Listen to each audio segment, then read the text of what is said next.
कुरान में जहां अल्लाह ताला ने रमजान के रोजे का जिक्र किया वहीं पर फरमाया वइज़ा सालका इबादी अन्नी फइन्नी करीब। ऐ मेरे नबी, जब मेरे बंदे आपसे मेरे बारे में सवाल करें उन्हें जवाब दे दो मैं करीब हूं, मैं करीब हूं। उजीबु दावत दाई, मैं दुआ करने वाले की दुआ को सुनता हूं। शर्त यह है फल यस्तजीबू ली वल युमिनू बी, कि बंदा मेरी बात माने और मेरे ऊपर ईमान रखे।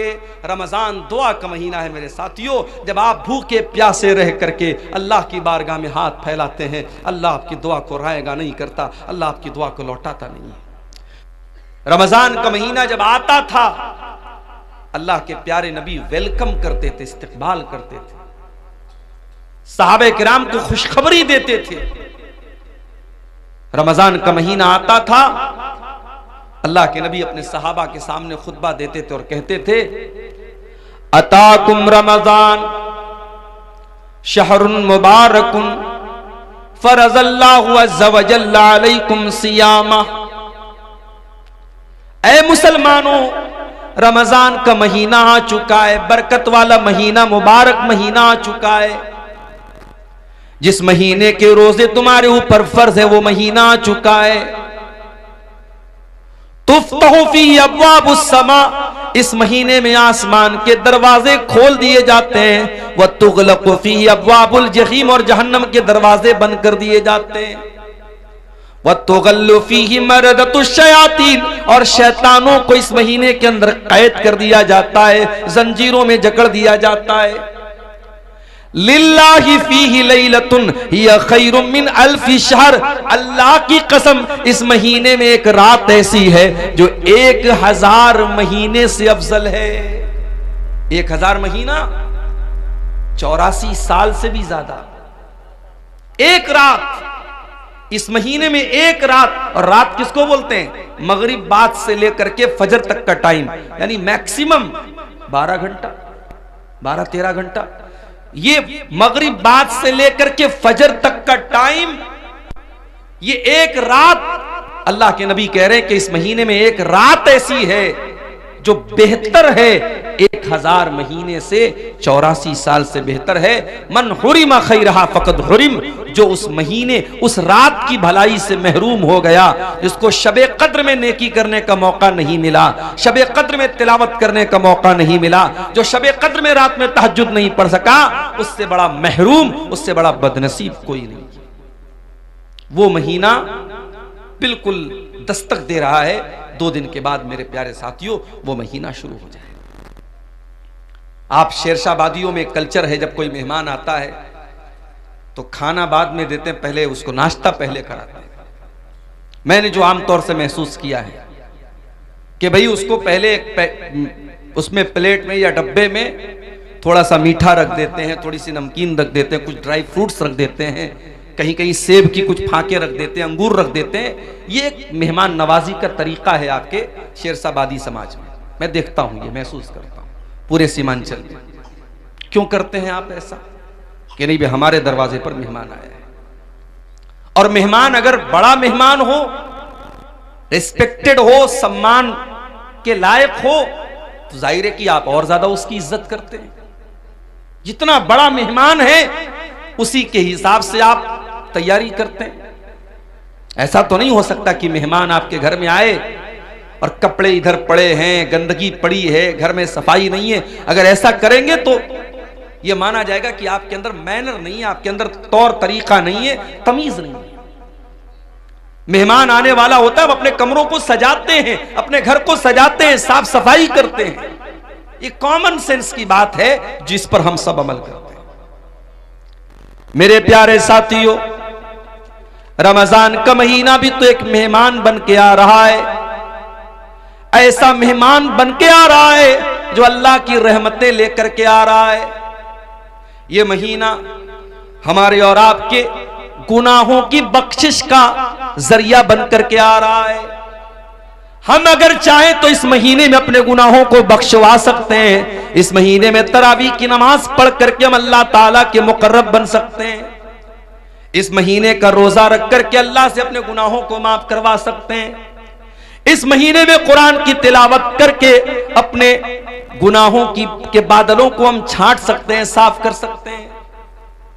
होना तो ये चाहिए था, इस महीने के लिए हमारे दिलों में एक एक्साइटमेंट पैदा होती, एक उत्सुकता होती, और हम ज़हनी तौर पर इस महीने के इस्तकबाल के लिए तैयार होते। मगर क्या बात है, लोगों को फिक्र हो रही है कि साहब रमजान आएगा, क्या होगा, दोपहर का खाना कैसे खाएंगे हम। बाज लोग जब रमजान का जिक्र आता है ना तो क्या बोलते हैं, खा लो 2 दिन के बाद दोपहर का खाना नसीब नहीं होगा। यानी रमजान का नाम सुनते ही एक कुछ लोगों के दिल और दिमाग में एक मुसीबत आ जाती है कि यार बड़ी मुश्किल वाला महीना आ गया, 13 घंटे 14 घंटे भूखे रहना पड़ेगा, 1 घंटा 1.5 घंटा खड़े होकर तरावी की नमाज पढ़नी पड़ेगी, सुबह 4 बजे उठ करके सहरी खाना पड़ेगा, औरतों को अलग फिक्र रहती है, हमको ये बनाना पड़ेगा वो बनाना पड़ेगा। अगर रमजान के ताल्लुक से ये निगेटिव सोच, ये मनफी सोच, ये नकारात्मक सोच आपके जहन में है तो मेरे प्यारे साथियों ये बहुत अफसोस की बात है। अगर आप वाकई में अल्लाह वाले हैं, अगर आप वाकई ईमान वाले हैं तो आपको खुश होना चाहिए कि अल्लाह ताला आपकी जिंदगी में एक रमजान का महीना और दे रहा है। हमें से बहुत सारे लोग ऐसे हैं, पिछले साल भी नौशाद भाई की दावत पर आपके गांव में आया था, तकरीर करके चला भी गया था, और जहां तक मुझे याद है वो प्रोग्राम भी रमजान के पहले ही हुआ था। पिछले साल रमजान का महीना गुजरा था और आपके गांव के बहुत सारे लोग उस वक्त जिंदा थे जो आज जिंदा नहीं हैं, अल्लाह को प्यारे हो चुके हैं। उनमें बूढ़े भी होंगे, उनमें जवान भी होंगे, उनमें मर्द भी होंगे, उनमें औरतें भी होंगी। पिछले साल वो हमारे बीच में थे, इस साल हमारे बीच में नहीं है। मौत ने उनको हमसे दूर कर दिया, वो अल्लाह के पास चले गए और अल्लाह ताला ने हमारी जिंदगी में एक और रमजान का महीना दे दिया है। मेरे प्यारे भाइयों, हम वो खुश नसीब लोग हैं जो अपनी जिंदगी में एक रमजान और देखने वाले हैं इंशाअल्लाह। ये कोई मामूली बात नहीं है, ये अल्लाह ताला का बहुत बड़ा करम है, उसकी बहुत बड़ी कृपा, बहुत बड़ी मेहरबानी, बहुत बड़ी इनायत है कि वो एक रमजान हमको और दे रहा है। और रब्बे काबा की कसम, जिसको जिंदगी में एक रमजान एक्स्ट्रा मिल रहा है वो उसके बराबर, वो इंसान जिसको उसके मुकाबले में एक रमजान कम मिला हो, वो दोनों कभी बराबर नहीं हो सकते। जिसको 2024 का रमजान मिला और 25 के आने से पहले वो अल्लाह के यहां चला गया, तो वो इंसान आपके बराबर नहीं हो सकता अगर वाकई में आप रमजान को रमजान की तरह गुजारेंगे। आइए मैं एक वाकया आपको सुनाता हूं। इब्ने माजा की सही रिवायत है, हदीस के रावी कौन है? अबू तलहा रजी अल्लाह ताला अन्हु। माफ कीजिएगा, तलहा, अबू तलहा नहीं, तलहा, अबू तलहा अलग है, तलहा अलग है। अबू तलहा अंसारी साहबी है और तलहा मुहाजिरीन में से है। हजरत तलहा रजी अल्लाह ताला अन्हु फरमाते हैं, ये तलहा बिन उबैदुल्लाह कौन है? जो उन 10 सहाबा में से जिनको अल्लाह के नबी ने जन्नत की खुशखबरी सुनाई थी। मैं पूछूं अगर अपने नौजवानों से, अपनी बहनों से, जरा बताओ कि वो 10 सहाबा कौन है जिनको नबी ने नाम लेकर के जन्नती कहा था, तो हमारे बहुत सारे नौजवान हैं जो दाएं बाएं झांकने लगेंगे, नहीं मालूम। उनसे ये पूछ लो कि इंडिया की टीम के 11 क्रिकेटर्स के नाम क्या है, पूरा बता देंगे। आईसीसी की चैंपियनशिप में इंडिया कौन से पायदान पे चल रही है, फौरन बता देंगे। टॉप 1 पर कौन सा बल्लेबाज है, टॉप 1 पर कौन सा गेंदबाज है, फौरन बता देंगे। क्यों? इंटरेस्ट है, शौक है। मोबाइल पर स्कोर देख रहे हैं, मैच देख रहे हैं, शौक है। हमें दीन सीखने का शौक होता तो हमें नबी के सहाबा का नाम भी मालूम होता। अभी एक बच्चे का नाम किसी ने पूछा तो मैंने कहा कि नाम रख दीजिए उसैरिम। आप लोगों ने नाम सुना है उसैरिम? बोलो भाई, सुना है? किसका नाम है उसैरिम? बहुत प्यारा नाम है। अगर आपके घर में बच्चा पैदा हो, ये नाम रख देना, आगे पीछे कुछ लगा देना, मोहम्मद उसैरिम या अब्दुल्ला उसैरिम। उसैरिम नाम जो है ये उस सहाबी का नाम है जो जंगे बद्र के मौके पर ईमान लाए और ईमान लाते ही जंगे बद्र में शामिल हो गए और अल्लाह की राह में लड़ते लड़ते शहीद हो गए। उलमा ने लिखा है कि ये वो सहाबी हैं जिन्होंने एक टाइम की नमाज भी नहीं पढ़ी थी, ईमान लाए और ईमान लाते ही अल्लाह की राह में लड़ते लड़ते शहीद हो गए और जन्नत में जाएंगे। एक नमाज पढ़े बगैर भी जो जन्नत में जाएंगे उस सहाबी का नाम है उसैरिम, अलिफ स्वाद या रामीम, उसैरिम। ये नाम रख सकते हैं आप, हम सहाबा के नाम पर अपने बच्चों के नाम रखो। 10 सहाबा जन्नती हैं। चलो मैं आपको गिना देता हूं। अबू बकर, उमर, उस्मान, अली, ये तो सब जानते हैं। उसके अलावा साद बिन अबी वक्कास रजी अल्लाह तआला अन्हु, सईद बिन ज़ैद रजी अल्लाह तआला अन्हु, अब्दुर्रहमान इब्न औफ रजी अल्लाह तआला अन्हु, अबू उबैदा इब्न जर्राह रजी अल्लाह तआला अन्हु, तलहा रजी अल्लाह तआला अन्हु, जुबैर रजी अल्लाह तआला अन्हु। ये टोटल 10 सहाबा हैं जिनका नाम लेकर के नबी ने जन्नती होने की बशारत सुनाई। उन 10 में से कौन है? तलहा बिन उबैदुल्लाह। उनकी रिवायत है, और रिवायत कहां है? इब्ने माजा के अंदर, बिल्कुल सही रिवायत है। कहते अल्लाह के नबी के पास 2 लोग आए बहुत दूर से। दोनों ने एक साथ इस्लाम कबूल किया।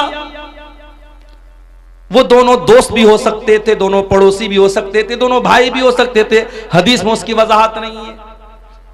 दोनों एक ही इलाके के रहने वाले थे, दोनों ईमान लाए, एक साथ ईमान लाए। लेकिन उनमें से एक ज्यादा मेहनती था दूसरे के मुकाबले में। एक दीन के कामों में ज्यादा एक्टिव था, ज्यादा चुस्ती वाला था, फुर्तीला था। एक थोड़ा उससे कम मेहनत करता था, एक ज्यादा मेहनत करता था। होता है अपने घर में, हम देखते हैं एक आदमी ज्यादा मेहनती होता है, दूसरा कम होता है। एक उसमें से ज्यादा एक्टिव था, और वो जो ज्यादा एक्टिव था वो अल्लाह की राह में लड़ते लड़ते शहीद हो जाता है। उसका जो दोस्त होता है उसके 1 साल के बाद उसका इंतकाल होता है। पहला वाला जो मेहनती था वो अल्लाह की राह में लड़ते लड़ते शहीद होता है, दूसरा वाला नेचुरल तरीके से इंतकाल कर जाता है, मौत हो जाती है।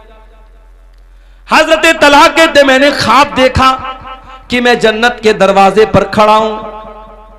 इतने में जन्नत से एक निकलने वाला निकला, यानी फरिश्ता निकला, और जो इंसान बाद में जिसका इंतकाल हुआ था और जो दीन के मामले में कम मेहनत करता था, उस फरिश्ते ने उसको जन्नत में जाने की इजाजत दी कि तुम जन्नत में चले जाओ। उसके बाद उसने उससे कहा जो ज्यादा मेहनती था और अल्लाह की राह में जो लड़ते लड़ते शहीद हुआ था, उससे कहा तुम चले जाओ। उसके बाद वो फरिश्ता मेरे पास आया और उसने कहा फ़इन्नका लम यानी लका बादु, अभी तुम्हारे जन्नत में जाने का टाइम नहीं आया है। हजरत तलहा कहते उसके बाद मेरी नींद खुल गई। मैंने जब अपना ये ख्वाब सहाबा को बयान किया, फ़अजिबू लिज़ालिका, तो सहाबा को बहुत अजीब लगा कि ऐसा कैसे हो सकता है कि जो इंसान अल्लाह की राह में शहीद हो गया और जो दीन के मामले में ज्यादा मेहनत करता था वो बाद में जन्नत में जा रहा है, और जो नॉर्मल तरीके से मरा था वो पहले जन्नत में जा रहा है। ऐसा कैसे हो सकता है? सहाबा को इस बात पर बहुत ताज्जुब हुआ। जब ये बात अल्लाह के नबी तक पहुंची, आपने सहाबा से पूछा कि तुम्हें किस बात पर ताज्जुब हो रहा है? आए अल्लाह के नबी, हमें इसी बात पर ताज्जुब हो रहा है कि जो इंसान बाद में जिसका इंतकाल हुआ था वो जन्नत में पहले कैसे चला गया। आपने फरमाया अलैसा कद मकस बादहु सनतन, जिसका इंतकाल 1 साल बाद हुआ था, क्या अपने भाई के मरने के बाद 1 साल तक उसकी जिंदगी में 1 साल एक्स्ट्रा उसको मिला कि नहीं मिला? 1 साल ज्यादा मिला कि नहीं मिला? हाँ अल्लाह के नबी, ज्यादा मिला। अलैसा कद अदरक रमजान व सामा, क्या उसकी जिंदगी में 1 रमजान और ज्यादा मिला कि नहीं मिला? हाँ अल्लाह के नबी, 1 रमजान और ज्यादा मिला। क्या उसने जिंदगी में 1 रमजान का रोजा ज्यादा रखा कि नहीं रखा? हाँ अल्लाह के नबी, उसने 1 रमजान का महीना रोजा ज्यादा रखा। क्या उसने 1 साल के अंदर अपने भाई के मुकाबले में 1 साल ज्यादा नमाज पढ़ी कि नहीं पढ़ी? हाँ अल्लाह के नबी, उसने 1 साल ज्यादा नमाज पढ़ी। आपने फरमाया फमा बैनहुमा अबादु मिम्मा बैनल अर्दि वस्समा, उन दोनों के मकाम और मर्तबे के बीच में वही दूरी है जो आसमान और जमीन के बीच की दूरी है। ऐ मेरे सहाबा, जिसकी जिंदगी में 1 रमजान और मिल गया उसकी बराबरी कोई कर ही नहीं सकता। उन दोनों के मर्तबे के बीच में उतना ही फासला है जितना आसमान और जमीन के बीच में है। ये हमारी खुशनसीबी है। अल्लाह हमें एक रमजान और दे रहा है। अल्लाह चाहता, और अभी भी अगर अल्लाह चाहे, रमजान का चांद निकलने से पहले हमारी जान जा सकती है, कोई हादसा हो सकता है, कोई मुसीबत आ सकती है, कोई बीमारी आ सकती है। अल्लाह ताला हमें तौफीक दे रहा है कि हमें एक रमजान और मिल रहा है।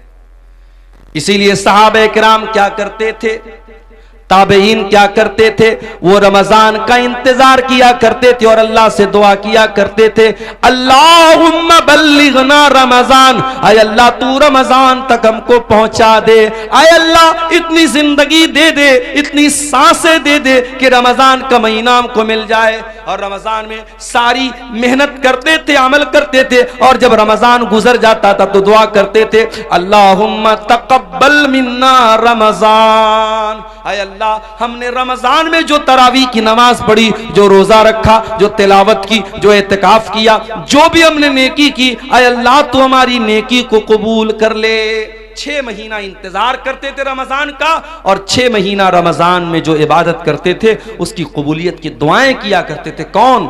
सहाबा, ताबईन और इस उम्मत के असलाफ। मेरे प्यारे साथियों, हम वो खुशनसीब लोग हैं, हमें रमजान का महीना मिला है।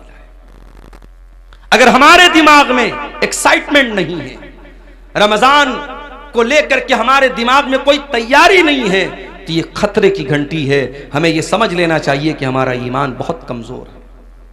इसीलिए अल्लाह ताला कुरान में मुनाफिकों के बारे में कहता है, वलौ अरादुल खुरूज लअद्दू लहू उद्दतन। ये मुनाफिक लोग जो बहाना करते हैं कि हमारे पास जाने का सामान नहीं था, हमारे पास तैयारी होती तो हम भी जंग के मैदान में जाते, हम भी जंगे तबूक में शामिल होते। ऐ नबी, ये मुनाफिक लोग झूठ बोल रहे हैं। वलौ अरादुल खुरूज लअद्दू लहू उद्दतन, अगर वाकई में इन मुनाफिकों ने तैयारी, अगर इनको जाने का इरादा होता तो इन्होंने तैयारी की होती। वलाकिन करिहल्लाहुम बिआतहुम फसब्बतहुम, लेकिन अल्लाह ताला को मंजूर यही था, ये काहिल लोग हैं, ये कामचोर लोग हैं, ये सुस्त लोग हैं। अल्लाह ताला को मंजूर ही नहीं था कि ये आपके साथ जंग के मैदान में जाएं, इसलिए अल्लाह ताला ने इनको बिठा दिया। वकील क़ुदू माल क़ौमिल क़ाइदीन, अल्लाह ने इनसे कह दिया कि जाओ, जो बैठ गए तुम भी उनके साथ बैठ जाओ, तुम्हें मोमिनों के साथ जाना नसीब नहीं होगा। इसलिए मेरे प्यारे साथियों, रमजान के महीने को लेकर के अगर दिल में एक तैयारी नहीं है तो हमारे और आपके लिए बहुत खतरे की घंटी है। मेरे साथ रमजान का महीना वो महीना है, नबी अकरम मिंबर पे चढ़ते हैं। अबू हुरैरा रज़ी अल्लाह ताला अन्हु हदीस के रावी हैं। आप मिंबर पे चढ़ते और 3 मरतबा फरमाते आमीन आमीन आमीन।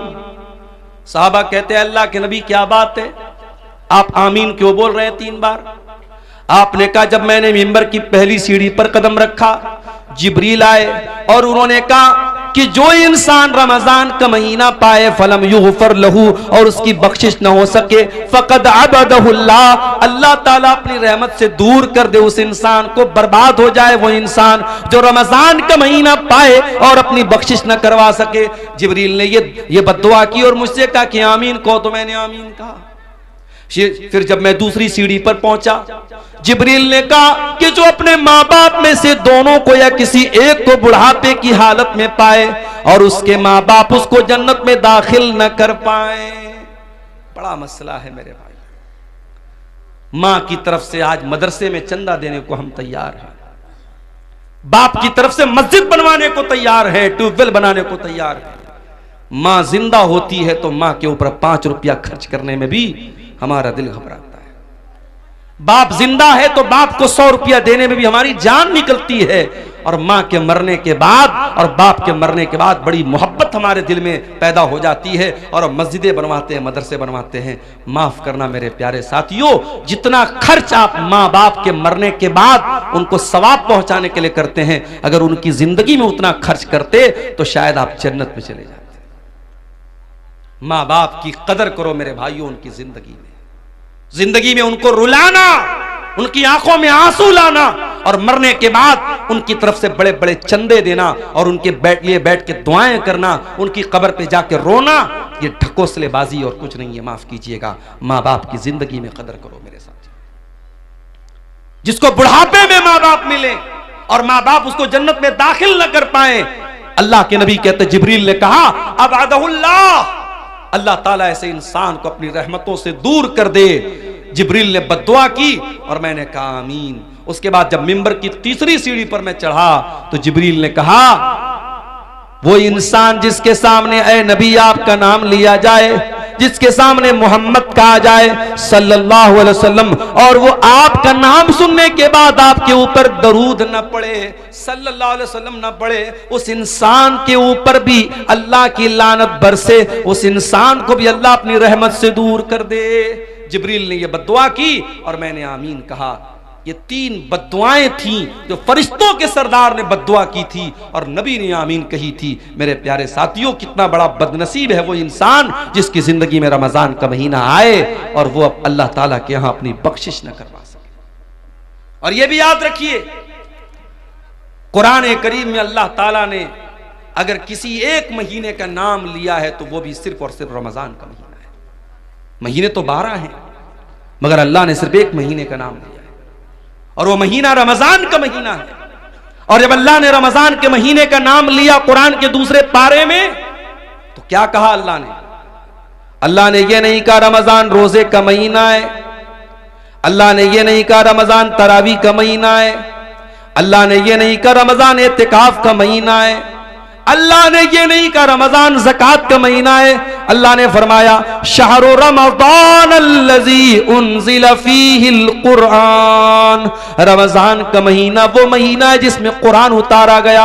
हुदल लिन्नास, और ये कुरान सारी मानवता के लिए मार्गदर्शन का काम करता है, सारी इंसानियत को सच्चाई का रास्ता दिखाता है। हुदल लिन्नास व बय्यिनातिम मिनल हुदा वल फुरकान, और कुरान की आयतें सच्चाई को खोल खोल के बयान कर देती हैं, हक और बातिल को खोल खोल के बयान कर देती हैं। पता ये चला कि कुरान वो रमजान वो महीना है जिसमें कुरान उतरा था।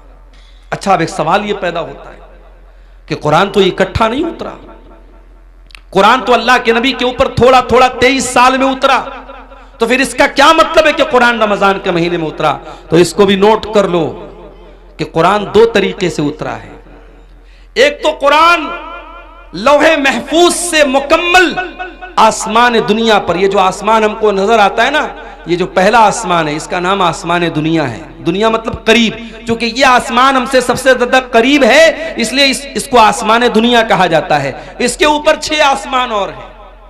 तो अल्लाह ताला ने लौहे महफूज से आसमान दुनिया पर जो कुरान उतारा है वो रमजान के महीने में उतारा है अपने प्यारे नबी के ऊपर, रमजान के महीने की आखिरी अशरे की किसी रात में। और वो रात कौन सी है?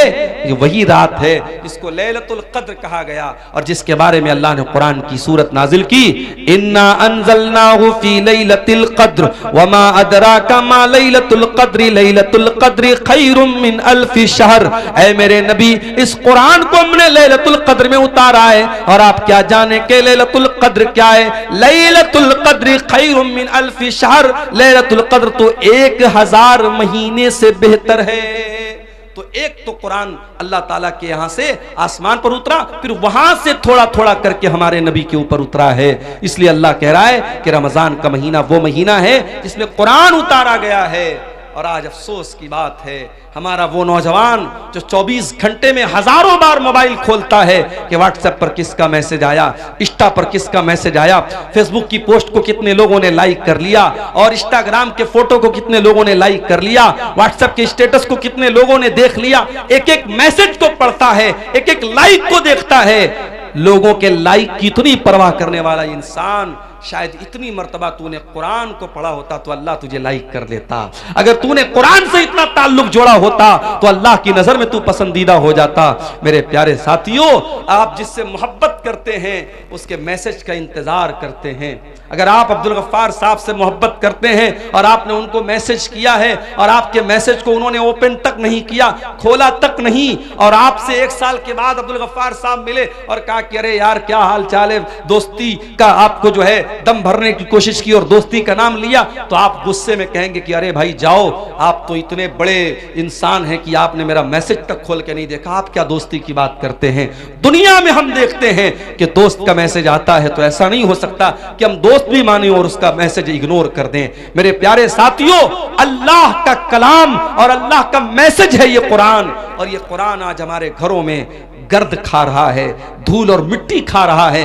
कुरान रखा हुआ है रेशम के कपड़े में लपेटकर, उस कुरान को कभी खोलने की हम कोशिश तक नहीं करते। मेरे प्यारे साथियों, यही वजह है कि हमारे दिल कठोर से कठोर होते चले जा रहे हैं, हमारे दिलों पर ताले लगे हुए हैं। दिल के ताले को अगर खोलना है तो कुरान से अपना ताल्लुक जोड़ लो। मेरे प्यारे साथियों, कुरान कहता फला यतदब्बरूनल कुराना माला कुलूबिन अक़फ़ालुहा, तुम कुरान के ऊपर गौर क्यों नहीं करते? कहीं ऐसा तो नहीं तुम्हारे दिलों के ऊपर ताले लगे हुए हैं, कहीं ऐसा तो नहीं कि तुम्हारे दिल लॉक हो चुके, तुम्हारे दिल का पासवर्ड कुरान है, तुम्हारे दिल का पैटर्न कोड कुरान है, तुम्हारे दिल के लॉक को अनलॉक करने का तरीका कुरान के अंदर गौर करना है। जब तुम कुरान के ऊपर गौर करोगे तो तुम्हारे दिल का लॉक खुल जाएगा। हमारे दिल की क्या हैसियत है? कुरान तो वो किताब है, अल्लाह कहता है लौ अंज़लना हाज़ल कुरान अला जबलिन, इस कुरान को हमने किसी पहाड़ के ऊपर भी उतारा होता, लरअयतहु खाशिअम मुतसद्दिया, तो तुम देखते कि पहाड़ भी अल्लाह के खौफ से रेजा रेजा हो जाता। तरावी पढ़ाने वाले को कितना पैसा देते हो? बास जगहों पर तो साहब मसला लोग पूछते हैं, मौलवी साहब तरावी पढ़ाने वाले को पैसा देना जायज है कि नहीं? अच्छा, मतलब तुम ये पूछ रहे हो कि तरावी पढ़ाने वाले को पैसा देना जायज है कि नहीं? वो बेचारा पूरे महीने खड़ा होकर के तरावी की नमाज में कुरान पढ़ा रहा और तुम उसको चंद पैसे देते हो तो मसला पूछ रहे हो कि पैसा देना जायज है कि नहीं? शर्म आनी चाहिए और चुल्लू भर पानी में डूब मरना चाहिए। फ्री है। झाड़ू लगाने वाला भी आपके मोहल्ले में आता है तो उसकी तनख्वाह लेता है। ऐ मुसलमान, तूने सबसे हकीर समझा है तो कुरान को समझा है। कुरान पढ़ने पढ़ाने वाले का उसने पैसा मांग लिया तो जान निकलती है तेरी। पिछले साल एक न्यूज मैंने पढ़ी थी, गुजरात में अहमदाबाद में एक हाफिज साहब ने तरावी की नमाज पढ़ाई थी। उनको वहां की जो मस्जिद के मुसल्लियान थे, किसी ने खुश होकर के 4 व्हीलर दे दी थी। 4 व्हीलर की चाबी के साथ हाफिज साहब का फोटो आया था। हमारे यहाँ तो लोग सुन करके साहब बेहोश हो जाएंगे, अरे तरावी पढ़ाने वाले को 4 व्हीलर मिल गई। तरावी पढ़ाने वाला, कुरान पढ़ने वाला, कुरान पढ़ाने वाला तुम्हारी नजर में हकीर होगा, मेरे रब की नजर में वो हकीर नहीं है। मेरे प्यारे साथियों, मेरे रब की नजर में कुरान पढ़ाने वाले का इतना ऊंचा मकाम है, नबी की नजर में इतना ऊंचा मकाम है। अल्लाह के नबी फरमाते खैरुकुम मन तअल्लमल कुरान व अल्लमहु, तुम में सबसे बेहतरीन इंसान वो है जो कुरान को पढ़ता है, पढ़ाता है, कुरान को सीखता है, सिखाता है। याद रखो मेरे प्यारे साथियों, आप कब्र में जाएंगे वहां भी ये कुरान आपके काम आएगा। कब्र में सवाल पूछा जाएगा, मुनकर नकीर सवाल पूछेंगे, मन रब्बु का, तेरा रब कौन है? मन नबियों का, तेरे नबी कौन है? माँ दीनों का, तेरा दीन क्या है? 3 सवाल होगा कब्र में, 3 सवाल होगा। और माफ करना, इन तीनों सवालों का जवाब मैथमेटिक्स की किताबों में नहीं मिलेगा, साइंस और जियोग्राफी की किताबों में नहीं मिलेगा, हिस्ट्री की किताबों में नहीं मिलेगा, भूगोल की किताबों में नहीं मिलेगा। इन तीनों सवालों का जवाब कहां मिलेगा? जब मोमिन सही जवाब देगा, मेरा रब अल्लाह है, मेरे नबी मोहम्मद सल्लल्लाहु अलैहि वसल्लम है, मेरा दीन इस्लाम है, तो फरिश्ता पूछेगा वमा युद्री का, तुझे इन तीनों सवालों का जवाब कैसे पता चला? तो बंदा कहेगा करा तो किताब अल्लाह फ़आमनतु बिही वसद्दक़तु, मैंने कुरान को पढ़ा था, मैं कुरान पर ईमान लाया था, मैंने कुरान को सच माना था, कुरान के जरिए मुझे इन तीनों सवालों का जवाब मिला है। मेरे प्यारे साथियों, ये कुरान कब्र में भी आपके काम आएगा। औलाद के लिए मेहनत करने वालों, अपनी औलाद को सुख देने के लिए हराम की जायदाद पर कब्जा करने वालों, दूसरों की जमीन हड़पने वालों, सूद और ब्याज का पैसा अपने घर में ला करके अपनी औलाद को पालने वालों, तुम भी कान खोल करके सुन लो, कयामत के दिन ये औलाद भी तुम्हारे काम नहीं आएगी, औलाद भी काम नहीं आएगी। कुरान कहता है यौम यफिरुल मरउ मिन अखी व उम्मिही व अबी व साहिबतिही व बनी। कयामत के दिन इंसान अपनी माँ को देख करके भागेगा, अपने बाप को देख करके भागेगा, अपनी बीवी को छोड़ करके भागेगा, अपने भाई को छोड़ करके भागेगा, अपनी बीवी बच्चों को छोड़ करके भागेगा, अपनी औलाद को छोड़ करके भागेगा। क्यों भागेगा? लिकुल्लि इम्रिइम मिनहुम यौमइज़िन शानु युग़नी, इसलिए कि कयामत के दिन किसी के पास इतनी फुर्सत नहीं होगी कि वो दूसरे का हाल चाल ले। कयामत के दिन तो नफसी नफसी का आलम होगा, हर इंसान को अपनी पड़ी होगी, वहां औलाद भी आपके काम नहीं आएगी। लेकिन एक चीज कयामत के दिन भी काम आएगी। कौन सी चीज? अल्लाह के नबी फरमाते हैं इक़राउल कुरान, ओ लोगो कुरान पढ़ा करो, फ़इन्नहु याती यौमल क़ियामति शफ़ीउन लि अस्हाबिही, इसलिए कि कयामत के दिन कुरान आएगा, तुम्हारे हक में सिफारिश करेगा, कुरान तुम्हारे लिए लड़ेगा अल्लाह की बारगाह में और कहेगा अल्लाह, जब दुनिया रात में सोया करती थी तेरा ये बंदा रात में कुरान पढ़ा करता था, जब दुनिया दिन में काम और धंधे में लगी रहती थी ये बंदा खाली टाइम में कुरान पढ़ा करता था। कुरान आपके लिए लड़ेगा और कुरान आपके लिए हुज्जत बनेगा, दलील बनेगा कयामत के दिन। रमजान का महीना कुरान का महीना है मेरे साथी, कोशिश करो। मैं ये नहीं कहता कि आप इतना कुरान खत्म कर लो, मैं ये नहीं कहता कि आप डेली एक कुरान खत्म कर लो, वो सबके बस की बात नहीं है। उलमा ने यह भी लिखा है 3 दिन से कम टाइम में कुरान खत्म करना मना है, मगर रमजान का महीना या और कोई ऐसा टाइम जिसमें ज्यादा नेकी करने का हुक्म दिया गया है उसमें आपको मना नहीं है। उसमें आप अगर चाहे तो रमजान में डेली आप एक कुरान खत्म कर सकते, बल्कि बाज उलमा बाज अइम्मा से साबित है कि वो रमजान में डेली एक कुरान खत्म करते थे। आम दिनों में मना है कि 3 दिन से कम टाइम में कुरान खत्म ना किया जाए, ताकि बहुत जल्दी जल्दी कुरान ना पढ़ा जाए, कुरान को समझ के पढ़ा जाए। मगर रमजान के महीने में आप जितनी स्पीड के साथ और जितना ज्यादा कुरान पढ़ें कोई हर्ज की बात नहीं। आप तिलावत सही करें, अच्छे अंदाज में करें, जल्दबाजी के चक्कर में कुरान का माना और मतलब ना खराब करें। लेकिन अगर आप जितना भी पढ़ सकते हैं कुरान ज़्यादा ज़्यादा पढ़ें। मैं एक आपको तरीका बताता हूँ। हमारे यहाँ जो वो कुरान होता है हाफिजी कुरान, जिसमें से हमारे हाफिज लोग कुरान देख करके याद करते हैं। अगर आप उस कुरान को अपने सामने रखें, उसमें एक पारे में 20 पेज होते हैं। आपको क्या करना है? हर नमाज के पहले अजान हुई जोहर की, अल्लाहु अकबर, आप मस्जिद में पहुंच जाओ और अजान के बाद आप मस्जिद में पहले 2 रकात सुन्नत पढ़ लो और बैठ करके 2 पेज आप उसको पढ़ लो। सिर्फ 2 पेज। 2 पेज पढ़ने में 5 मिनट लगेगा। हाफिजी कुरान की बात कर रहा हूं जो 16 लाइन का 15 लाइन का आता है, आयत पर शुरू होता है आयत पर खत्म होता है, उस कुरान की बात कर रहा हूं। 2 पेज आपने पढ़ लिया नमाज के पहले। अब जोहर की नमाज आपने पढ़ी, जोहर की नमाज के बाद सुन्नत आपने पढ़ लिया, 2 रकात या 4 रकात जितनी भी अल्लाह ने आपको तौफीक दी। उसके बाद आप बैठे हैं मस्जिद में, अब फिर कुरान खोलिए और 2 पेज और पढ़ लीजिए। 2 पेज नमाज के पहले, 2 पेज नमाज के बाद, 4 पेज हो गए। ऐसा ही आप 5 टाइम की नमाज में कर लीजिए।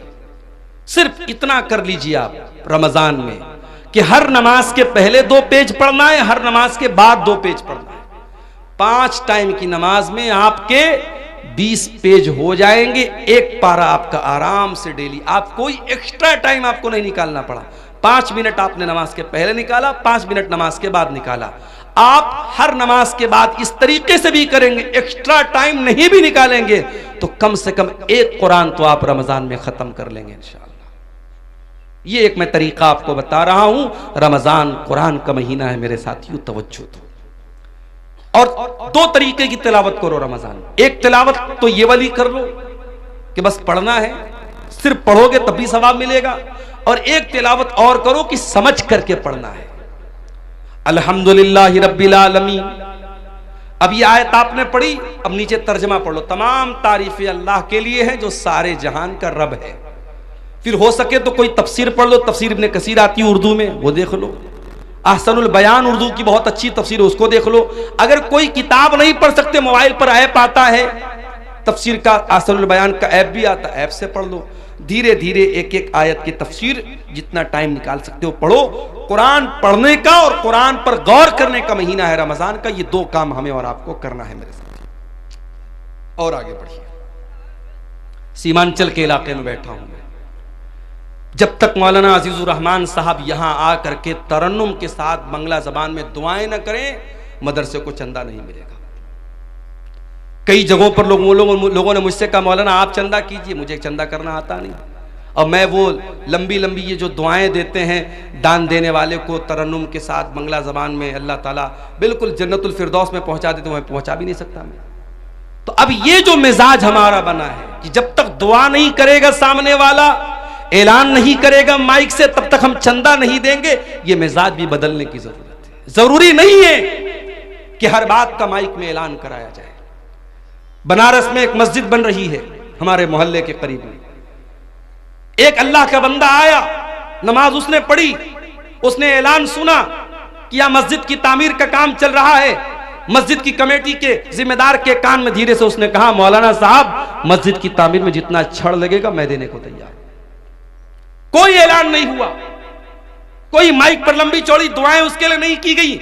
उसके दिल में अल्लाह ने यह बात डाली मस्जिद बन रही है, जितना छड़ लगेगा मेरी तरफ से लगेगा, जितना सरिया लगेगा मेरी तरफ से लगेगा। कोई अल्लाह का बंदा आता है कहता जितने सीमेंट लगेंगे मैं दे दूंगा। काम इस तरीके से होता है मेरे प्यारे साथियों। आज हमारे अंदर अगर किसी चीज की कमी है तो इखलास की कमी है। किसी गरीब को राशन का किट भी हम देते हैं ना तो फोटो खींचते हैं और अखबार में डालते हैं कि हमने एक गरीब की मदद की। गरीब की मदद तुमने क्या की? तुमने गरीब की इज्जत को नीलाम कर दिया। जिस गरीब को तुमने कैमरे के सामने फोटो खींच करके मीडिया पे डाला है, उस गरीब की क्या इज्जत नहीं है? क्या उसकी कोई इज्जत नफ्स नहीं, उसकी कोई खुददारी नहीं है? किसी की मदद करने के नाम पे उसकी इज्जत को नीलाम करते हो। किसी जमाने में मुहावरा तक कहावत थी नेकी कर दरिया में डाल, अब कहावत बदल गई। अब नेकी कर फेसबुक पर डाल, नेकी कर यूट्यूब पर डाल, नेकी कर स्टेटस पे डाल। अब तो साहब खाने काबा का तवाफ भी हो रहा तो वहां भी सेल्फी ले रहे हैं। अब एक ही चीज की सेल्फी बची है, अब्बा मर जाएं तो उनकी लाश के साथ भी सेल्फी ली जाए। अब वो भी लोग लेना शुरू कर दिए हैं, अपने मरे हुए बाप के साथ भी लोग सेल्फी ले रहे हैं। अल्लाह माफ करे हम सब। नुमाइश का दौर है, शोहरत का दौर है, रियाकारी का दौर है।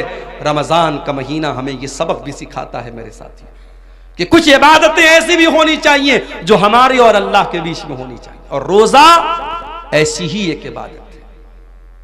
सुबह फजर के टाइम आपने सहरी खाई, जो भी आपने सहरी खाई, मैं नहीं जानता आपके सीमांचल में क्या क्या खाते हैं। हो सकता है कुछ लोग गोश्त भी खाते हो, सब्जी भी खाते हो, रोटी चावल भी खाते हो। जो भी आपने सहरी के टाइम खाया, सुहर की अजान हो गई। जाहिर है 4 बजे आपने सहरी खाई थी, 12:30 बजे सुहर की अजान हो रही है। 8 घंटे का टाइम गुजर चुका है, 8.5 घंटे का। मार्च का महीना चल रहा है, गर्मी का आलम है। आप मस्जिद में आए, आपने वजू करने के लिए पानी से अपने हाथों को धोया, चुल्लू में पानी लिया, मुंह में डाला, हलक सूख रहा है। सुबह 4 बजे के बाद आपने पानी नहीं पिया है, हलक सूख रहा है और पानी आपके मुंह में जा चुका है। अगर आप उस पानी के 2-4 कतरे हलक के नीचे उतार लें, वहां तो कोई कैमरा नहीं लगा है, वहां तो कोई कैमरा नहीं लगा है। लेकिन हां, एक बात आपसे यह भी कहना चाहूंगा, जिसके दिल में अल्लाह का डर ना हो, वो खाने काबा में जाके, मक्का में जाकर के भी वहां पर भी वो गंदा काम करता है। अभी कल एक साहब ने मुझको बताया कि खाने काबा के पास जो लोग तवाफ करते हैं, अगर दूसरे का सामान वो उठा लेंगे, उनको ये लगेगा लाखों की भीड़ है, कौन देखने जाता है। मगर हजारों कैमरे हरम में लगे हुए हैं, हजारों कैमरे लगे हुए हैं और पूरा कंट्रोल रूम मौजूद है, और हजारों वहां सीआईडी के लोग और सीबीआई के लोग और पुलिस के लोग उन कैमरों पर नजर रखते हैं। अगर आपने दूसरे का सामान उठाया तो पुलिस फौरन कैमरे से आपको देख लेगी और आपसे पूछताछ हो सकती है। और दूसरे का सामान आपने अगर जानबूझ करके ले लिया है तो आप पकड़े जा सकते हैं। इसलिए जो लोग हज करने जाते हैं, उमरा करने जाते हैं, उनको यह सिखाया जाता है कि हरम में कोई भी सामान, आपका अपना सामान है तो अलग बात है, किसी का कोई सामान छूने की कोशिश मत करना। एक साहब ने एक वाकया बताया कि तवाफ के दौरान एक हिंदुस्तानी हाजी और हिंदुस्तानी मुसलमान, 50 साल के ऊपर का मुसलमान, बार बार औरतों को टच कर रहा था। तवाफ के दौरान वो गंदा इंसान बार बार औरतों को टच कर रहा था और कैमरे की नजर से जो कंट्रोल रूम में पुलिस वाले मौजूद थे वो बार बार देख रहे थे कि ये इंसान एक बार नहीं, दो बार नहीं, इसने 20 बार ऐसा किया। पुलिस ने उसको अरेस्ट कर लिया। जब जेल में पहुंचा है वो इंसान, उसके जवान बेटे पहुंचे, उसकी बेटियां पहुंची, नहीं हमारा बाप इतना गंदा काम नहीं कर सकता। पुलिस वालों ने कैमरे की क्लिप ला के सामने रख दी, तो देख लो तुम्हारे बाप ने क्या किया है। इसका मतलब यह हुआ कि जो ठरकी इंसान होता है, जो गंदा इंसान होता है, जिसके दिमाग में शैतान भरा होता है, वो मक्के में पहुंच जाए, खाने काबा के पास पहुंच जाए, वहां भी उसके दिमाग की गंदगी खत्म नहीं होती है। मेरे साथी, आपको खाने काबा के पास भी इतना गंदा काम करने से अगर कोई चीज रोक सकती है, अल्लाह का डर और अल्लाह का तकवा ही रोक सकता है। और रमजान का रोजा हमें यही सिखाता है मेरे साथियों। सुबह 4 बजे हमने सहरी में पानी पिया है, जुहर के वजू में पानी के कतरे मुंह के अंदर जा रहे हैं, 2-4 कतरे हलक के नीचे चले जाएं, कौन देखने जाता है? मगर बंदा 2-4 कतरे भी अपने हलक के नीचे जाने नहीं देता है। क्यों? अल्लाह ताला के आम क्या जवाब देंगे? हमारा रोजा बर्बाद हो जाएगा, हमारे रोजे का कोई मतलब नहीं रह जाएगा।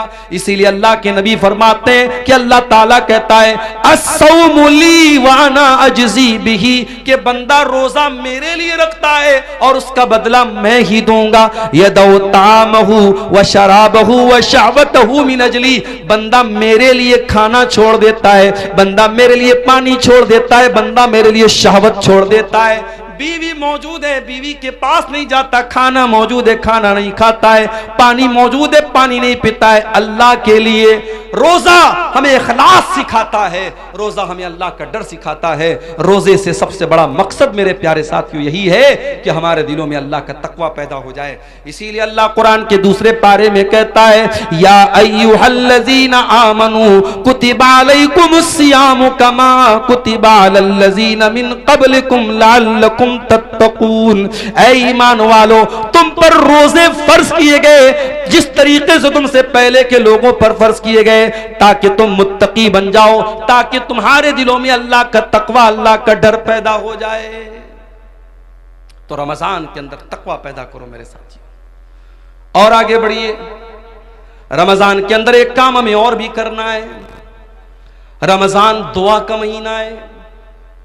कुरान में जहां अल्लाह ताला ने रमजान के रोजे का जिक्र किया, वहीं पर फरमाया वइज़ा सालका इबादी अन्नी फइन्नी करीब। ऐ मेरे नबी, जब मेरे बंदे आपसे मेरे बारे में सवाल करें, उन्हें जवाब दे दो मैं करीब हूं, मैं करीब हूं। उजीबु दावत दाई, मैं दुआ करने वाले की दुआ को सुनता हूं। शर्त यह है फल यस्तजीबू ली वल युमिनू बी, कि बंदा मेरी बात माने और मेरे ऊपर ईमान रखे।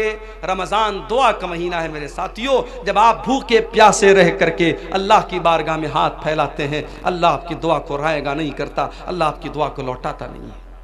इसीलिए अल्लाह के नबी फरमाते हैं सलासु दावतिन ला तुरद, 3 लोगों की दुआ अल्लाह ताला लौटाता नहीं है। दावतुल वालिदिल वलदिही, एक बाप की दुआ, बाप जब अपनी औलाद के हक में दुआ करता, अल्लाह उस दुआ को कभी लौटाता नहीं है। वह दावतुल मुसाफिर, और मुसाफिर की दुआ को अल्लाह ताला लौटाता नहीं है। वह दावतुस साइम, और रोजेदार की दुआ को भी अल्लाह ताला लौटाता नहीं है। रोजे की हालत में मेरे प्यारे साथियों दुआ करो, अपने लिए भी दुआ करो, अपने बच्चों के लिए दुआ करो, अपने माँ बाप के लिए दुआ करो, सारी उम्मत के लिए दुआ करो, मुल्क के हालात के लिए दुआ करो, अपने कारोबार और रोजी रोटी के लिए दुआ करो। और बेहतर यह है कि जो अल्लाह के नबी जो दुआएं करते थे, आप दुआ की कोई किताब ले लो। एक अच्छी सी किताब का नाम मैं आपको बता रहा हूं, हिस्नुल मुस्लिम, बहुत अच्छी किताब है दुआ की। आप ऑनलाइन भी इसको अपने मोबाइल के प्ले स्टोर में जाके इसको डाउनलोड कर सकते हैं। उसमें छोटी छोटी दुआएं हैं, आप देख के उनको पढ़ लीजिए या याद करके पढ़ लीजिए। दुआओं को रोजे की हालत में खूब कीजिए। रमजान दुआ का महीना है मेरे प्यारे साथी। रमजान सब्र और बर्दाश्त का भी महीना है। आप रोजे की हालत में, एक इंसान आपके पास आता है, गाली दे देता है आपको, बुरा भला कह देता है आपको, आप सुबह से कुछ खाए नहीं है, भूखे हैं। और जब इंसान भूखा रहता है तो उसका पारा और हाई हो जाता है, उसका बीपी और बढ़ जाता है, उसको और ज्यादा गुस्सा आने लगता है। होना तो ये चाहिए था कि जब आप रोजे की हालत में हैं और कोई आपको आकर के गाली दे दे, तो होना तो ये चाहिए था कि शरीयत आपको इजाजत दे दे कि आप तो भूखे प्यासे हैं, आप गाली का जवाब गाली से दे सकते हैं, आप गुस्से का जवाब गुस्से से दे सकते हैं। होना तो ये चाहिए था, मगर नहीं। अल्लाह के नबी फरमाते हैं, जब तुम में से कोई रोजे की हालत में हो, फ़इनिम्रुउन क़ातलहु साबहु, अगर कोई गाली गलोच करे, अगर कोई लड़ाई करे, तो गाली के जवाब में गाली न दे, लड़ाई के जवाब में लड़ाई न करे, बल्कि साफ साफ कह दे, इन्नी साइम, मैं रोजे की हालत में हूं, मैं रोजे की हालत में लड़ नहीं सकता। ओ लोगों जो रोजे की हालत में गाली गलोच करते हो, ओ लोगों जो रोजे की हालत में लोगों से लड़ाई झगड़े करते हो, खबरदार खबरदार, तुमने रोजे का मतलब ही नहीं समझा। रोजा सिर्फ खाने से रुकने का नाम नहीं, पानी से रुकने का नाम नहीं। अल्लाह के नबी फरमाते हैं, मल्लम यदा कौल ज़ूर वल अमल बिही, जो झूठी बात को अपनी जबान से निकालता है और झूठी बात पर अमल करता है, फलैसा लिल्लाहि हाजतुन, तो अल्लाह को कोई जरूरत नहीं कि वो अपना खाना छोड़ दे, पानी छोड़ दे। रोजे की हालत में कंट्रोल करो अपने आप को। रोजा हमें कंट्रोल करना सिखाता है। रोजा हमें यह सिखाता है, अगर अल्लाह के हुक्म पर हम खाना छोड़ सकते हैं, पानी छोड़ सकते हैं, बीवी हलाल है, बीवी को के करीब नहीं जाते, खाना हलाल है, खाना नहीं खाते, पानी हलाल है, पानी नहीं पीते, अगर अल्लाह के हुक्म पर हलाल छोड़ सकते हैं, तो बीड़ी पीने वालों तुम बीड़ी क्यों नहीं छोड़ सकते? सिगरेट पीने वालों तुम सिगरेट क्यों नहीं छोड़ सकते? तंबाकू खाने वालों तुम तंबाकू क्यों नहीं छोड़ सकते? ओ शराब पीने वालों तुम शराब क्यों नहीं छोड़ सकते? जब अल्लाह के हुक्म पर 1 महीने के तुम हलाल छोड़ सकते हो, तो जो चीजें हराम है, जो चीजें नुकसानदेह है, जो चीजें तुम्हारी सेहत के लिए हानिकारक है, जो तुम्हारे शरीर को नष्ट कर रही है, बर्बाद कर रही है, वो गुटखा, वो खैनी, वो तंबाकू, वो सिगरेट, वो बीड़ी तुम क्यों नहीं छोड़ सकते हो? रोजा हराम को छुड़वा रहा है, हराम को छोड़ने की प्रैक्टिस करवा रहा है। मेरे प्यारे साथी, रमजान का ये महीना हमें एक सबक और दे रहा है। कभी आपने गौर किया, ज़कात हम रमजान ही में क्यों निकालते हैं? सारे मदरसे वाले अपने चंदा करने के लिए सफीरों को रमजान में ही क्यों भेजते हैं? 90% पूरी दुनिया के मुसलमान रमजान में ज़कात क्यों निकालते हैं? क्योंकि रमजान का महीना सखावत का महीना है, दान करने का महीना है, अल्लाह की राह में देने का महीना है। हजरत अब्दुल्ला बिन अब्बास कहते हैं कि अल्लाह के प्यारे नबी सबसे ज्यादा सखावत किया करते थे, और जब रमजान का महीना आता था और अल्लाह के प्यारे नबी जिब्रील से मिलकर के कुरान पढ़ा करते थे, कुरान का दौर किया करते थे, तो आपकी सखावत और बढ़ जाती थी। आप तेज चलने वाली आंधी से भी ज्यादा सखावत करते थे। रमजान में सखावत करो मेरे साथियों। आज अफसोस की बात है, ज़कात वसूलने के लिए लोग आते हैं, बड़े बड़े सेठ लोग लाइन लगवाते हैं, बेचारा ज़कात लेने वाला भिखारी बनकर के लाइन लगाता है, तब जाकर के उसको ज़कात मिलती है। अरे तुझे तो एहसानमंद होना चाहिए, तुझे तो शुक्रिया अदा करना चाहिए कि वो ज़कात लेने वाला तेरे दरवाजे तक आया है, उसने तेरा काम आसान कर दिया, तेरी इबादत को आसान कर दिया, और तू भिखारियों की तरह उसकी लाइन लगवाता है। माफ करना मेरे प्यारे साथियों, ज़कात कोई भीख नहीं है, ज़कात कोई एहसान नहीं है। ज़कात हमारे माल में अल्लाह का हक है। हम जो माल कमाते हैं, उस माल की, हमारे माल पर 2.5% जो ज़कात हम देते हैं, वो माल में अल्लाह का हक है। और रमज़ान में हमें कोशिश ये करनी चाहिए कि अपने माल की ज़कात हम निकाल दें, और ज़कात के अलावा भी हम सदका खैरात करें, क्योंकि हमारे प्यारे नबी सल्लल्लाहु अलैहि वसल्लम इस महीने में कसरत से सदका और खैरात किया करते थे। रमज़ान का ये महीना एक सबक हमें और भी देता है। दुनिया में करोड़ों लोग ऐसे हैं जिनको दोनों टाइम का खाना नसीब नहीं होता। हम और आप आराम से अपने घर में देसी मुर्गा खा रहे हैं, गाय का गोश्त, जो भी आपके यहां जानवर ज़बा होता है, आप हलाल जानवरों का गोश्त खाते हैं। जो भी आपको अल्लाह ताला ने नेमतें दी, आप उसको खाते हैं। लेकिन दुनिया में करोड़ों इंसान ऐसे हैं जो भूखे और प्यासे रहते हैं, उनके पास खाने को खाना नहीं है। मेरे प्यारे साथियों, रमजान का महीना वो महीना है जिस महीने में आप 13-14 घंटे भूखे रहते हैं। अमीर को भी भूखा रहना है, गरीब को भी रहना है, करोड़पति को भी रहना है, और एक सामान्य आदमी को भी रहना है। ये रमजान में भूखे रह करके आपको ये सबक सिखाया जाता है कि ऐ मेरे बंदो, तुम तो अपनी मर्जी से भूखे हो, तुम्हारे पास खाना है तब भी तुम नहीं खाते हो, तुम्हारे पास पीने को चीजें तब भी तुम नहीं पीते हो। इस दुनिया में करोड़ों लोग ऐसे हैं जो मजबूरी की वजह से भूखे रहते हैं, उनके पास कोई चीज नहीं कि वो खा सके, वो बेचारे न खाने को कुछ है न पानी को कुछ है। रमजान के इस महीने में जब आप दस्तरखान पर तरह तरह की चीजों को खाने के लिए बैठा करो मेरे साथियों, तो आप फलस्तीन के शहर गाजा के अपने उन भाइयों को याद कर लेना, जब हेलीकॉप्टर से खाने की किटें उनको फेंकी जाती हैं, उनके छोटे छोटे बच्चे खुश हो जाते हैं, 3 दिन बाद 4 दिन बाद उनको खाने को कुछ मिल जाता है। मेरे प्यारे साथियों, वो भी तो आपके मुसलमान भाई हैं, वो भी तो आपके कलमा गो भाई हैं, इसी धरती पर रहते हैं, उनके घरों को तबाह कर दिया गया, उनके कारोबारों को बर्बाद कर दिया गया, उनकी दुकानों पर बुलडोजर चला दिया गया। उन अपने गरीब और मजबूर भाइयों को याद करने का महीना है रमजान का महीना। उन भूखों की भूख का एहसास हमको दिलाता है, और ये एहसास होता है कि अल्लाह हम तो अपनी मर्जी से भूखे हैं, ये तो बेचारे मजबूरी में भूखे हैं। उन भूखों को खाना खिलाने की फिक्र करने का जज्बा रमजान हमारे अंदर पैदा करता है। इसीलिए अल्लाह के प्यारे नबी ने रमजान के महीने में रोजेदार को इफ्तार कराने की बहुत फजीलत बयान की, और आपने कहा मन फत्तर साइमन, जो किसी रोजेदार को इफ्तार कराता है तो जितना रोजा रखने वाले को सवाब मिलेगा उतना ही इफ्तार कराने वाले को सवाब मिलेगा। मेरे प्यारे साथियों, रमजान में हमने साउथ इंडिया में देखा कि लोग रात रात भर सहरी खिला रहे हैं, इफ्तार का इंतजाम करा रहे हैं। हरम के अंदर आप कभी रमजान में आपको उम्रा करने का मौका मिले, आप जाके देखिए, कहीं पे बिस्किट बट रहा है, कहीं पे केक बट रहा है, कहीं पे खजूर बट रही है, कहीं पे जमजम बट रहा है। कितने अल्लाह के बंदे करोड़पति लोग हैं, वो लोगों को बांट रहे हैं कि रोजेदारों के इफ्तार में मेरा भी पैसा शामिल हो जाए, रोजेदार के हलक में मेरे भी खाने पीने की चीजें पहुंच जाएं। मेरे प्यारे साथियों, ये जज्बा रमजान हमें अपने अंदर पैदा करने की, हमें जज्बा हमारे अंदर पैदा करता है। और आखिरी बात मेरे प्यारे साथियों, रमजान का महीना हमें अपने अंदर चेंजिंग लाने का सबक देता है। जैसे ही रमजान का महीना आएगा हमारी जिंदगी चेंज हो जाएगी। ऐसे आम तौर से जो लोग फजर में भी उठते हैं, वो फजर में उठते हैं, नमाज पढ़ते हैं, लेकिन रमजान के महीने में आप फजर से भी 1 घंटा पहले उठते हैं, ब्रश करते हैं, बाथरूम जाते हैं, उसके बाद आप बैठ करके सहरी करते हैं, फिर दिन में आपकी आदत है 11 महीने आप दोपहर का खाना खाते हैं, सुबह 10 बजे नाश्ता करते हैं। रमजान के महीने में कोई नाश्ता नहीं, कोई दोपहर का खाना नहीं, सुबह सहरी आपने खाई, फिर डायरेक्ट आप इफ्तार के टाइम खाते हैं। सोने का टाइम बदल गया, खाने का टाइम बदल गया। रमजान में 1 महीने के लिए जिंदगी बदल जाती है। सबक ये मिला कि अगर हम अपने आप को बदलना चाहें तो बहुत कुछ बदल सकते हैं।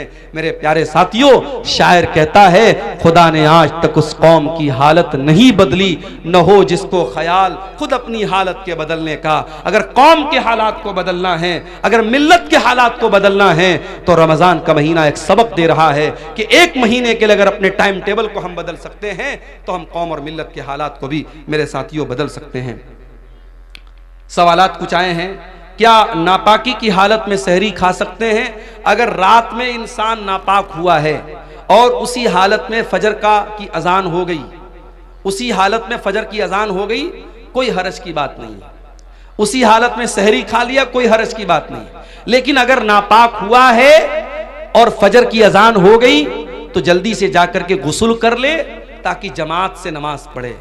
अगर कोई इंसान नापाकी की हालत में रह जाता है और जानबूझ करके फजर की नमाज छोड़ देता है और फिर सुबह सो करके उठता है 9 बजे 10 बजे और फिर नहा धो के नमाज पढ़ता है, तो ये गलत है और ये सही नहीं है। नमाज को टाइम पर पढ़ना है। आपका रोजा सही हो जाएगा अगर आप नापाकी की हालत में सहरी करते हैं, मगर जमात से नमाज फर्ज है, उसको इंसान को नहीं छोड़ना चाहिए। इसलिए अगर कोई जनाबत की हालत में है तो जल्दी से गुस्ल कर ले ताकि जमात से नमाज पढ़ सके। क्या बिना सहरी खाए रोजा रख सकते हैं?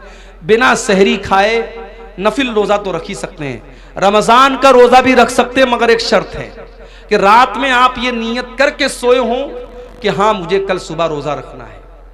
नफिल रोजे में नियत जरूरी नहीं है। नफिल रोजे में आप फजर के टाइम अगर उठे, अजान हो गई, आपके दिल में इरादा पैदा हुआ कि आज मैं रोजा रख लेता हूं, सहरी नहीं खाई आपने फजर के बाद नियत कर ली, आप नफिल रोजा रख सकते हैं। मगर रमजान में रात ही में आपको दिल में ये इरादा करना पड़ेगा कि हाँ मुझे कल रोजा रखना। अगर ये इरादा करके आप सोए थे और सुबह आपकी नींद नहीं खुल पाई सहरी में, तो बगैर सहरी के भी आपका रोजा हो जाएगा।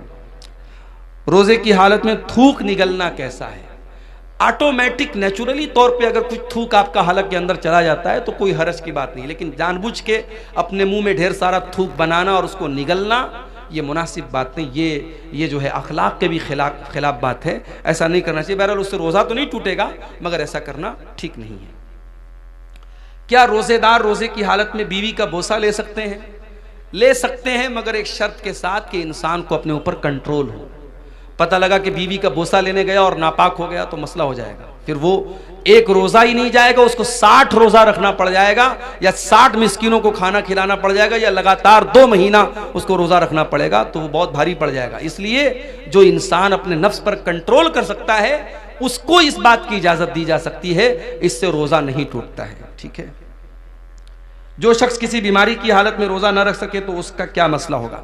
अगर बीमारी ऐसी है कि आज बीमारी है कल ठीक हो जाएगी तो उसको तो कज़ा करना है, लेकिन बीमारी ऐसी है कि अब ठीक नहीं होगी, जैसे शुगर हो गया, टीबी हो गई, अब ये तो ठीक होना बहुत मुश्किल है, तो ऐसा इंसान जिसकी बीमारी लाइलाज है या अब उम्र के साथ रहेगी वो बीमारी, तो ऐसा इंसान अगर रोजा नहीं रख पा रहा है तो हर रोजे के बदले एक मिस्कीन को खाना खिलाएगा।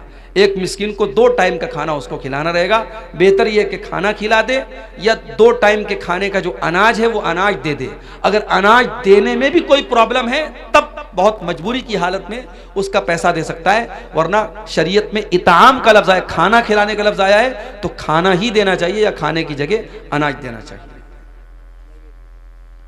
रोजे की हालत में गुल या कोई नशावर चीजों का इस्तेमाल करना कैसा? बिल्कुल गलत है। रोजा जब आप जायज चीजों को छोड़ रहे हैं तो भाई गुल क्यों नहीं छोड़ रहे हैं आप? कोई कह रहा है कि साहब हम गुल इसलिए करते हैं पेट साफ होता है, अरे भाई किसी और चीज से साफ कर लो अपना पेट, गुल से मत साफ करो। और गुल एक ऐसी चीज होती है कि कुछ ना कुछ उसका असर मुंह के अंदर महसूस होता है। तो रोजे की हालत बहुत अगर आपकी मजबूरी है तो आप सुबह सहरी के पहले जो है यानी फजर के पहले आप कर लीजिए, वो भी उस सूरत में जब गुल के अंदर नशा ना हो। अगर गुल के अंदर किसी तरीके का नशा है तो रोजे के पहले या रोजे के बाद में या रोजे की हालत में किसी भी सूरत में वो सही नहीं है। रोजे की हालत में अगर कोई शख्स अपनी बीवी से हम बिस्तरी कर ले तो वो क्या करे? जानबूझ करके अगर ऐसा करता है तो रोजे का उसको कफारा देना पड़ेगा। कफारा क्या है? लगातार 60 दिन जो है वो रोजा रखे। अगर उसकी ताकत नहीं है तो 60 मिस्कीनों को खाना खिलाए। अगर कोई मुसलमान किसी गैर मुस्लिम को रूम किराए पे दे दी और उसमें मूर्ति रखकर मूर्ति की पूजा करे तो क्या ये सही है? अब जब आपने गैर मुस्लिम को दिया है तो आपको सोच समझ के देना चाहिए था। आपने दिया है तो आप मना तो नहीं कर सकते। गैर मुस्लिम है तो अपनी तो पूजा करेगा ही, लेकिन बहरहाल आप अगर ये शर्त लगा दें कि भाई देखो ठीक है हम तुमको दुकान के लिए दे रहे हैं मगर इसमें पूजा पाठ मत करो, अगर ये शर्त लगा सकते हैं और सामने वाला इस शर्त पर अमल कर सकता है तो अच्छी बात है। लेकिन अगर ये शर्त लगाए बगैर आपने दिया है और वो कर रहा है तो आप कैसे रोक पाएंगे? इसलिए कुरान की आयत है कि बुराई के कामों में एक दूसरे की मदद मत करो। ये एक तरीके का शिर्क हो रहा है जो आपके घर में हो रहा है, तो आप शिर्क के कामों में सपोर्ट का सबब न बने, उससे बचने की कोशिश करें। क्या मदरसे में सदक़तुल फित्र देना चाहिए? कोई आलिम बोलते हैं कि दे और कोई बोलते हैं ना दे। अगर मदरसे में गरीब बच्चे हैं, गरीब बच्चों के ऊपर वो पैसा खर्च हो रहा है, उसका अलग हिसाब किताब है कि सदक़तुल फित्र का जो अनाज है वो उन्हीं गरीब बच्चों पर खर्च हो रहा है या वो रकम उन गरीब बच्चों पर खर्च हो रही है, तब तो दिया जा सकता है। लेकिन आम तौर से उसमें मुदर्रिसीन की तनख्वाह भी दी जा रही है, मदरसे की तामीर भी हो रही है, तो ऐसी सूरत में देना ठीक नहीं है, क्योंकि सदक़तुल फित्र का पैसा मिस्कीन को देने का हुक्म है, हर जगह देने का हुक्म नहीं है। जो आलिम खुद अमल नहीं करता और वो दूसरों को वाज़ नसीहत करता है तो क्या सही है? जाहिर है कि सही तो नहीं है। लिमा तक़ूलूना मा ला तफ़अलून, वो बात क्यों कहते हो जो तुम करते नहीं हो? क्या हलाल जानवर का खुसिया खा सकते हैं?